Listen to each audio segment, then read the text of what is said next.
¿Qué tal? Hoy vamos a explorar un texto que casi todo el mundo conoce, la Biblia, pero lo vamos a hacer desde un ángulo completamente nuevo. Prepárense porque vamos a verla no tanto como un libro de historia, sino más bien como una especie de manual para la mente humana. A ver, seamos honestos. Para muchos, leer la Biblia de forma literal es confuso. A veces parece que se contradice o que es muy dura, ¿no? Pero, ¿y si el problema no estuviera en el texto, sino en la manera en que lo leemos? ¿Qué pasaría si no se trata de eventos que ocurrieron hace miles de años, sino de un mapa que describe cómo funciona nuestra propia conciencia? Bien, vamos a meternos de lleno en esta idea. Cuando hablamos de entender la Biblia metafísicamente, no estamos diciendo que explica cómo se creó el universo físico, sino que es un manual sobre el mecanismo mental que de hecho origina todo ese universo físico. Es una ciencia que, a diferencia de otras, funciona de adentro hacia afuera. O sea, no se enfoca en estudiar los átomos o las galaxias, sino en la relación que hay entre una idea y cómo esa idea se manifiesta en el mundo. Por ejemplo, la creación no empieza con la materia, ¿verdad? Empieza con la palabra, y dijo Dios. Y eso, en sí mismo, es un concepto puramente metafísico. Y aquí es donde la cosa se pone realmente interesante, porque esta perspectiva cambia por completo el concepto de Dios. Ya no estamos hablando de un personaje, sino de una ley universal, del principio mismo de la vida. Y esto lo ilustra a la perfección. El cambio es total. Pasamos de pensar en una figura externa que a veces interviene, a entenderlo como la causa universal de todo, la mente que lo sostiene todo. Es, por así decirlo, la vida misma experimentándose a sí misma a través de todo lo que existe. Ojo, que esto es clave. La palabra Elohim es plural, pero no significa muchos dioses como en el politeísmo. No. Se refiere a la totalidad de un poder infinito que se expresa de muchísimas maneras. Pensemos en ello como una sustancia viva, una mente absoluta, una unidad que es la base de todo lo que es. Ok, entonces, ¿cómo se nos transmite toda esta información? Bueno, la clave para entenderlo es darse cuenta de que la Biblia habla principalmente en un lenguaje simbólico. Cada palabra, cada personaje, representa un estado de conciencia o un principio de la mente. Las culturas antiguas siempre usaron símbolos para pasar su sabiduría. Y en este código, por ejemplo, Egipto no es solo un país de África, es un estado de esclavitud mental.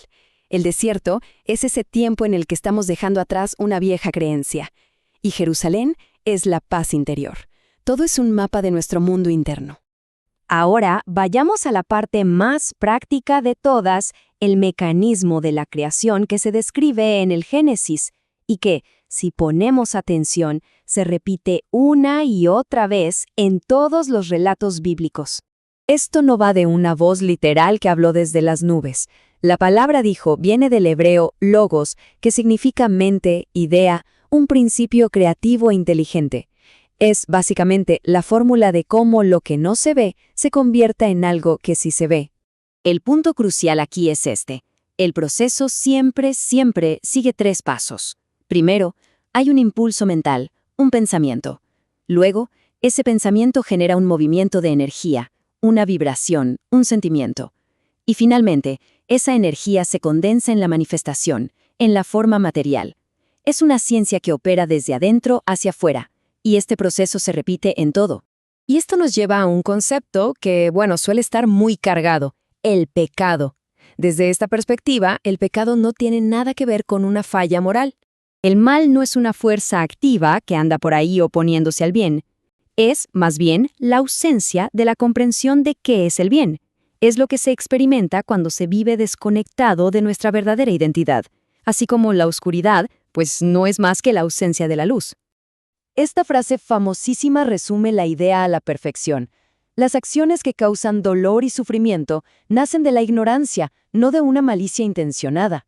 La famosa caída del hombre no fue un evento físico, sino una caída en la conciencia, un olvido de quiénes somos en realidad. Bueno, ¿y entonces qué significa todo esto en la vida diaria? ¿Para qué nos sirve? Pues define nuestro verdadero lugar y nuestra función dentro del gran esquema de la creación. La naturaleza funciona en una escala de inteligencia. El ser humano es ese nivel que no solo vive, sino que sabe que vive. Somos autoconscientes. Y por eso nos corresponde a nosotros dirigir, de manera consciente, los niveles de inteligencia que están por debajo. Nuestro cuerpo, nuestras circunstancias, nuestros recursos. ¡Qué frase tan reveladora!